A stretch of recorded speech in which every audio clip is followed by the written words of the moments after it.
சகோதரி தமிழச்சி தங்கபாண்டியன் அவர்கள் பேசும் பொழுது மருத்துவத்துறையிலே கழகம் பொறுப்பேற்றுக் கொண்ட பிறகு நாம் செய்திருக்கக்கூடிய பல்வேறு சாதனைகளை எடுத்து சொன்னார்கள். மிக முக்கியமாக மக்களை தேடி மருத்துவம் என்ற அந்த முத்தாய்ப்பான திட்டத்தை பற்றி அதை ஐநா எந்த அளவுக்கு பாராட்டி அதை பரிசு தரக்கூடிய அளவிற்கு அதை ஏற்றுக்கொண்டிருக்கிறது, அதன் புகழ்பாடி இருக்கிறது என்பதை பற்றி இங்கே எடுத்து சொன்னார்கள். இப்படி சாதாரண சாமானிய மக்களை சென்றடையக்கூடிய வகையிலே, அவர்களை பாதுகாக்கக்கூடிய வகையிலே, வளர்ந்திருக்கக்கூடிய நாடுகளில் கூட கிடைக்காத மருத்துவ சேவைகள், மருத்துவ வசதிகள் தமிழ்நாட்டிலே இருக்கக்கூடிய மிக சாதாரண மக்களுக்கு கிடைக்கக்கூடிய திட்டங்களை தந்து கொண்டிருக்கக்கூடிய ஆட்சி நம்முடைய முதலமைச்சர் அண்ணன் தளபதி அவர்களுடைய ஆட்சி.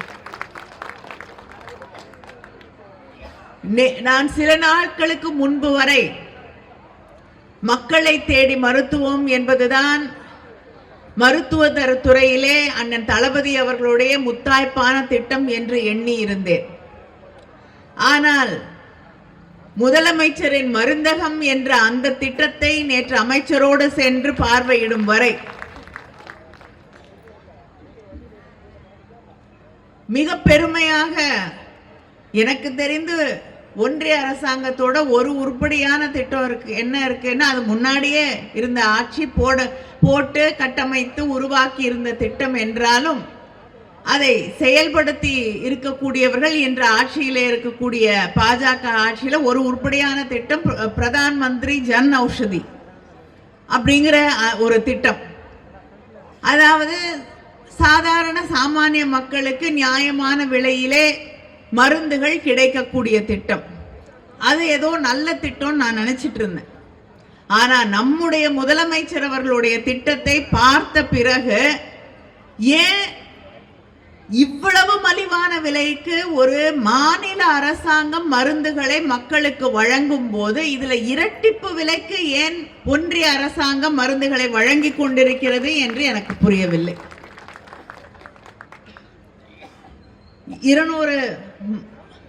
206 மருந்துகள், அத்தியாவசியமான மக்களுக்கு தேவையான மருந்துகளை யாரும் நினைச்சு கூட பார்க்க முடியாது. 10 ரூபாய் 15 ரூபாய் என்று சொல்லக்கூடிய விலையிலே சாதாரணமா பேசும் பொழுது சொல்லுவார்கள் சல்லிசாக கிடைக்கிறது என்று.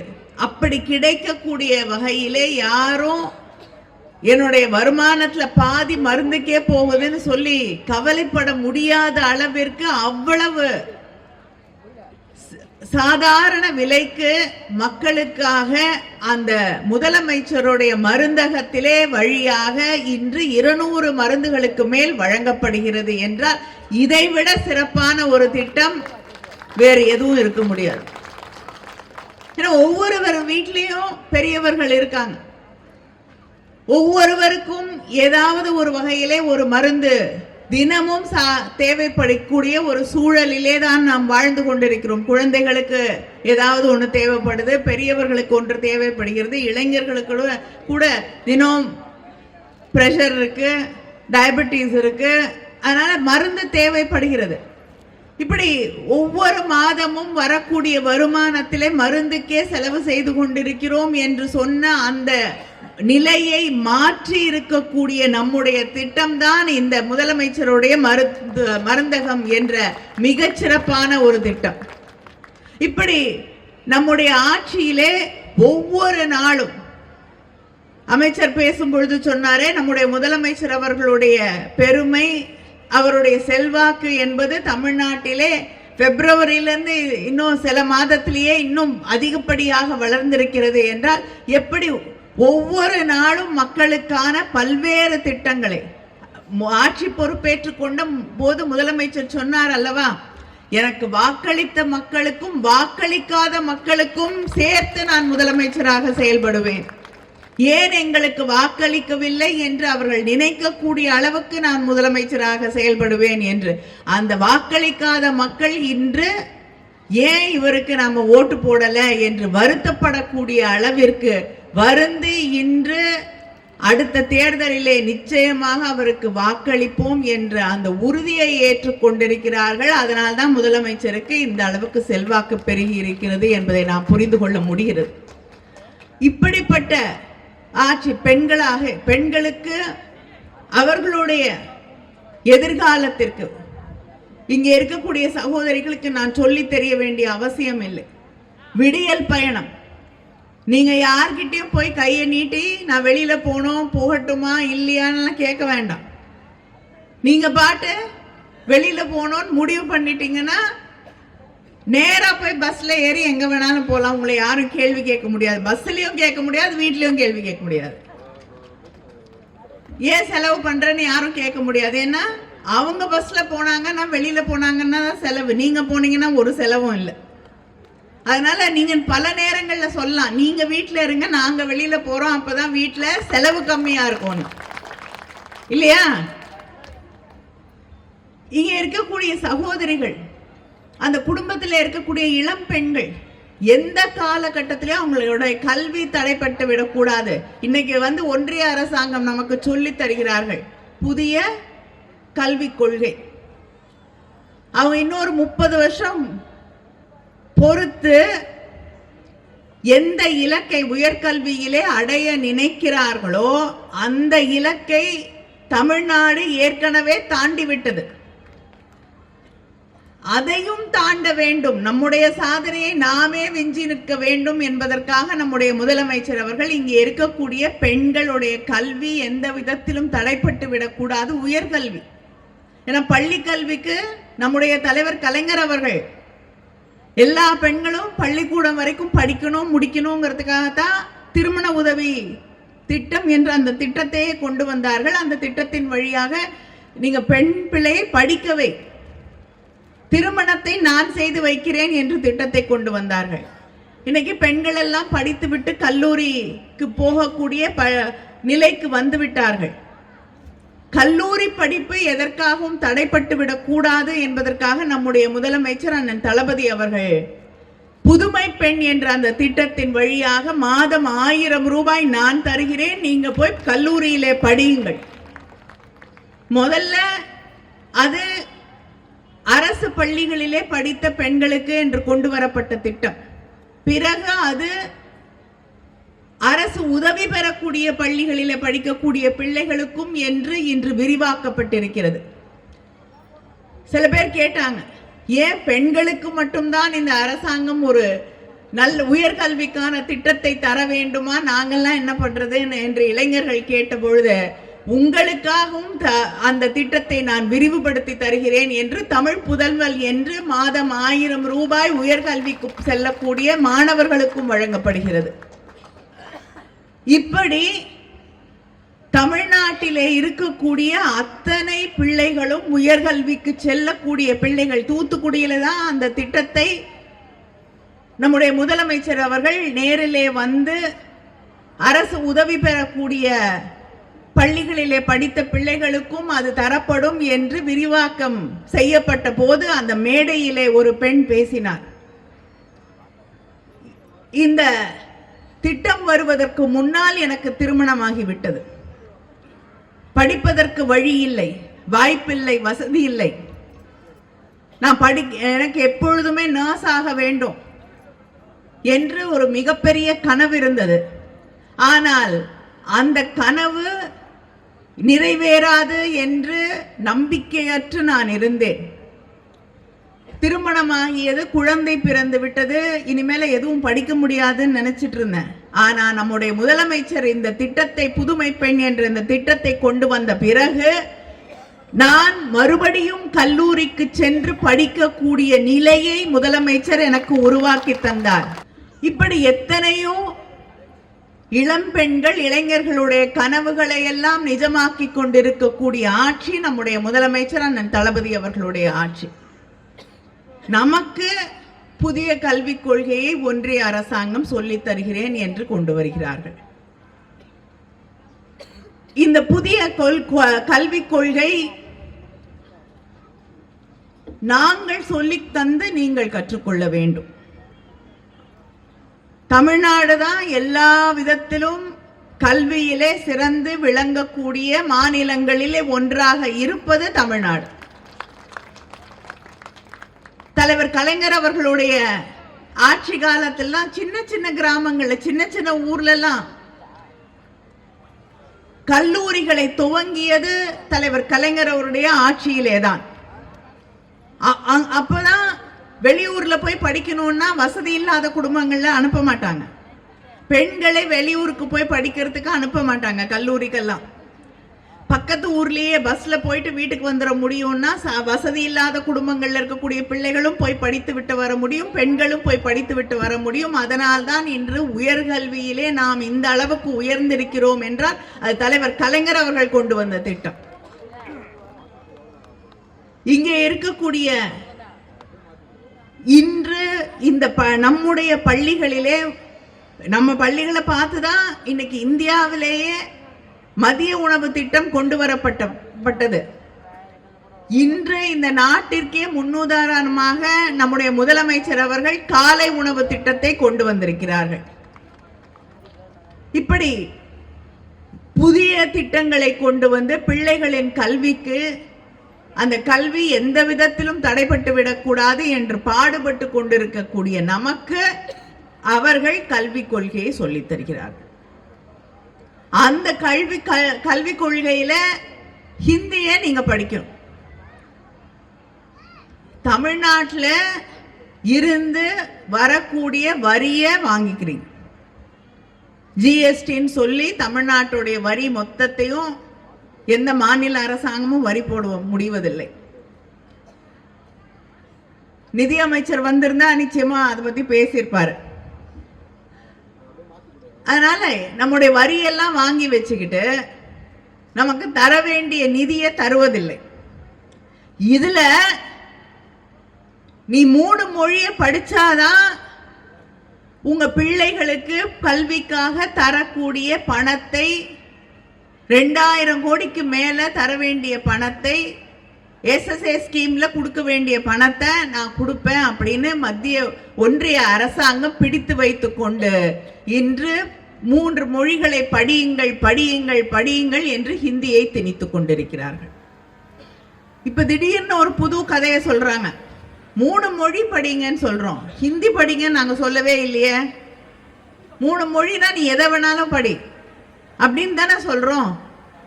நான் கேட்கிறேன், இங்க கேந்திரிய வித்யாலயா ஸ்கூல் இருக்கு இல்லையா தமிழ்நாட்டில், எத்தனை பேருக்கு தெரியும் கேந்திரிய வித்யாலயா ஸ்கூல்ஸ்? அந்த ஸ்கூல்ல தமிழ்நாட்டில் நடக்கிற கேந்திரிய வித்யாலயா ஸ்கூல்ல பள்ளிகள்ல எங்கயா தமிழ் சொல்லி கொடுக்குறாங்களா? என்ன சொல்லி கொடுக்குறாங்க?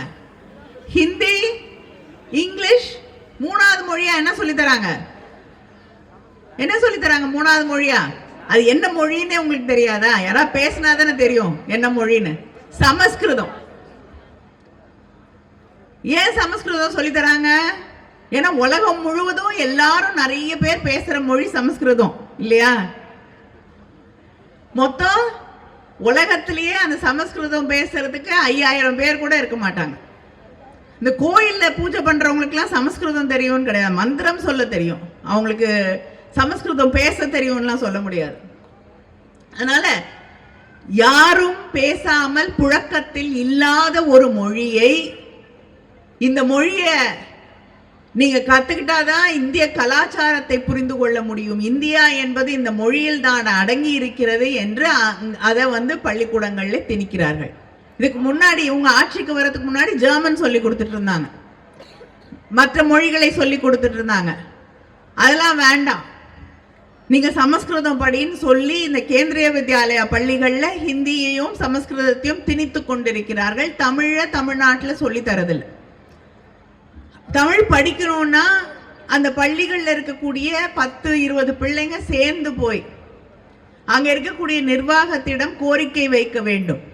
அந்த கோரிக்கையை அவர்கள் நினைத்தால் நிறைவேற்றுவார்கள், இல்லைன்னா இல்லை. இது வரைக்கும் எந்த பள்ளியிலும் நிறைவேற்றினதா தெரியல, பெருசா யாரும் சொல்லியும் தரதில்லை.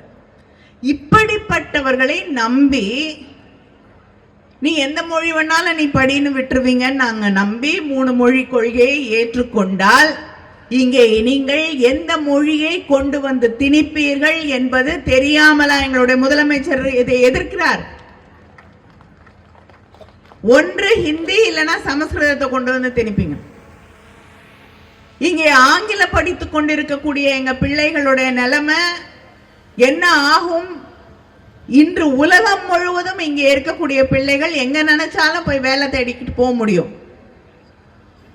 உங்களுக்கு உண்மையிலேயே வேலை கிடைக்க வேண்டும், பிள்ளைங்க வேலை பார்க்க போற இடத்துல போய் அந்த மொழியை பேச வேண்டும் என்று நினைத்தால் நியாயமா பீகார்லயும் யூபிலையும் தமிழ் சொல்லித்தாங்க. எத்தனை பேர் இங்க வந்து வேலை செய்யறாங்க? கோவிட் நேரத்தில் எத்தனை ஆயிரம் லட்சக்கணக்கானவர்கள் இங்கிருந்து யூபிலையும் பீகார்லயும் இருந்து வந்து அந்த அரசாங்கம் அங்க வந்து வேலை பார்த்தவங்களை அழைச்சிட்டு கூட போல. இங்க வந்து லட்சக்கணக்கானவர்கள் வேலை செய்தார்கள். அவர்கள் இங்க வந்து எந்த கஷ்டப்படுவாங்கன்னு யோசிச்சு பார்த்திருக்கீங்களா? ஒரு கடைக்கு போக முடியுமா? ஹாஸ்பிட்டலுக்கு போக முடியுமா? தமிழ் சொல்லி தந்து அனுப்புங்க. ஏன்னா இங்கே கல்வி கொள்கை இருக்கிறது. இங்கே மக்களை பற்றி கவலைப்படக்கூடிய திராவிட மாடல் ஆட்சி நடந்து கொண்டிருக்கிறது. எங்களுக்கு ஹிந்தி வேண்டாம். நாங்கள் கடல் கடந்து உலகம் முழுவதும் பரவி கிடக்க தெரிந்தவர்கள், முடிந்தவர்கள், இந்த உலகத்திற்கான அறிவியலை கற்றுக்கொண்டு அதை பரப்ப பிறந்தவர்கள். இது தந்தை பெரியாரின் மண், பேரறிஞர் அண்ணாவின் மண், தலைவர் கலைஞரின் மண். இங்க எல்லாருக்கும் எல்லாம் கிடைக்கணுங்கிறது தான் எங்களுடைய அடிப்படை சித்தாந்தம். இதை உடைக்க வேண்டும் என்பதற்காகத்தான் நீங்கள் மொழி திணிப்பின் வழியாக இந்த மண்ணிலே கால் ஊன்றி விடலாம் என்று கனவு கண்டு கொண்டிருக்கிறீர்கள். அது எந்த காலத்திலும் நடக்காது. இது ஒரு புறம் என்றால், மக்கள் தொகை கணக்கெடுப்பு எடுத்து அதன் அடிப்படையிலே தொகுதி மறுவரை செய்து டீலிமிட்டேஷன், அந்த மறுசீரமைப்பின் வழியாக தென் மாநிலங்கள்ல முக்கியமா அங்க இருக்கக்கூடிய பஞ்சாப் போன்ற மாநிலங்களும் பாதிக்கப்படும். எந்தெந்த மாநிலங்கள் மக்கள் தொகையை கட்டுப்படுத்தி இருக்கோ அவங்களுக்கெல்லாம் எம்பிக்களுடைய எண்ணிக்கை குறைக்கப்படும். எதெல்லாம் கட்டுப்படுத்தலையோ, எங்கெல்லாம் மருத்துவ வசதிகள் சரியாக இல்லையோ, எங்கெல்லாம் கல்வி போய் சேரவில்லையோ அந்த மாநிலங்களில் எல்லாம் மக்கள் தொகை கட்டுப்படுத்தப்படவில்லை. ஃபர்ஸ்ட் ஓடி வர ஒரு ரேஸ் வச்சுட்டு ஃபர்ஸ்ட் ஓடி வர மாணவனுக்கோ மாணவிக்கோ பரிசு இல்லை என்று சொல்லிவிட்டு கடைசியா வர மாணவனுக்கோ மாணவிக்கோ ஆறுதல் பரிசு கொடுக்கலாம். அதை பண்ணாம முதல் பரிசே கடைசியில ஓடி வரவங்களுக்கு தான் அப்படிங்கிற நிலைதான் இவர்கள் ஆட்சி நடத்தக்கூடிய நிலை. நாம் மக்கள் தொகையை கட்டுப்படுத்தி இருக்கிறோம். நமக்கு எம்பிக்களோட எண்ணிக்கை குறைக்கப்படும். கட்டுப்படுத்தப்படாத இருக்கக்கூடிய மாநிலங்களிலே அதிகப்படுத்தப்படும். இது எந்த விதத்திலே நியாயம் என்ற கேள்வியைத்தான் நம்முடைய முதலமைச்சர் அண்ணன் தளபதி அவர்கள் கேட்கிறார்கள். அவர் கேட்ட உடனே பிஜேபி பதறுது. அந்த பதற்றத்துல தான் இன்னைக்கு யாரோ ஒரு அம்மையார் வந்து கையெழுத்து இயக்கம் நடத்துறேன், கையெழுத்து வாங்குறேன்னு சொல்லி வாங்கி கட்டிட்டு போயிருக்காங்க இல்லையா? இந்த பதட்டம் இப்ப நாங்க ஒண்ணுமே பண்ணலையே, ஏன் வந்து டீலிமிட்டேஷன் பத்தி பேசுறீங்க, ஏன் வந்து குறைச்சிருவோம்னு சொல்றீங்கன்னு கேக்குறாங்க. நீங்க கணக்கெடுப்பெல்லாம் எடுத்து முடிச்சு என்னென்ன பண்ணுவீங்கன்னு எங்களுக்கு தெரியும். திரிணாமுல் காங்கிரஸ் கல்கட்டால இன்னைக்கு அங்க இருக்கக்கூடிய முதலமைச்சர் அவர்கள் பேசி இருக்கிறார்கள். அந்த இயக்கம் பேசிக்கொண்டிருக்கிறது. வெஸ்ட் பெங்கால்ல இருக்கக்கூடிய வாக்காளர் அட்டையிலே இருக்கக்கூடிய அதே எண்கள் ஹரியானாவில் குஜராத்ல இருக்கக்கூடியவர்களுக்கு அதே நம்பர்ஸ் இருக்கு. இதுக்கு தேர்தல் கமிஷன் பதில் சொல்லவில்லை. இந்த கேள்விக்கு இதே மாதிரி எத்தனை பிரச்சனைகள் மகாராஷ்டிரால நடந்தது, ஹரியானால நடந்தது. ஏன் நடந்து முடிந்த டெல்லி தேர்தல்களே நீங்க என்னென்ன செய்தீர்கள் என்பது அத்தனை பேருக்கும் தெரியும். அதனால எங்களுடைய முதலமைச்சர் இந்த பிரச்சனைகள் எல்லாம் நடக்கும் வரை காத்திருந்து அதற்கு பின்னால் பேச தயாராக இல்லை. அது நடப்பதற்கு முன்னால், வருவதற்கு முன்னால் பேச தெரிந்த தலைவர் எங்களுடைய தலைவர். அதனால்தான் இன்றே பேசுகிறார். நீங்க மக்கள் தொகை கணக்கெடுக்கிறதுக்கு முன்னாடி அதுக்கப்புறம் எப்படி டீலிமிட்டேஷன் நடக்க போகுது, தொகுதி மறுவரையறை எப்படி செய்ய போகிறீர்கள் என்பதை சொல்லிவிட்டு அந்த கணக்கெடுப்பை தொடங்குங்கள் என்று முதலமைச்சர் அவர்கள் சொல்லுகிறார்.